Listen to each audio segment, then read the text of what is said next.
Well, time now for this week's mental health moment. With many families preparing to send their kids back to school, it is natural for young people to feel stress and anxiety about going back.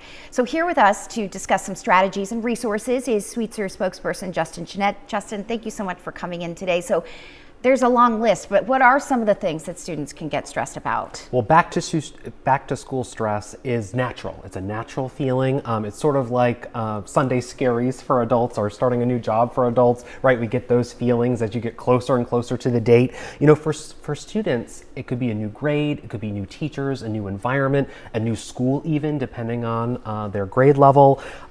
It could even be as something as worrying about where they sit where they sit at lunch. Sure. Absolutely. If you're walking into the cafeteria and you see a sea of people, you don't recognize any faces, you don't know where to sit, you're darting around trying to, find a place to sit, you don't know who the people are. That can be anxiety driven, right? It also is important for, students as they're thinking about even their classes. It could be a different environment for them. They might not have friends in a particular class. It could be interpersonal issues. Maybe they're worried about certain kids that they interact with at school. There could even be bullying that is taking place that they're worried about. So there's so many different things that kids are having to grapple with as they get closer and closer to the start of school. Okay, so as parents, what can we do to help? Absolutely. I think it's always important to listen if they're willing to share, obviously. I think it's also important to be reassuring that these are natural feelings. It's also important to try to find some anchor points. Is there something consistent from one school year to the next, right? Is there something that maybe they're going to have the same teacher in history class that they had last year? Just something where it's like, it's a little bit of a security blanket for them and something that they know that they can anticipate and expect. Also, establish routines early.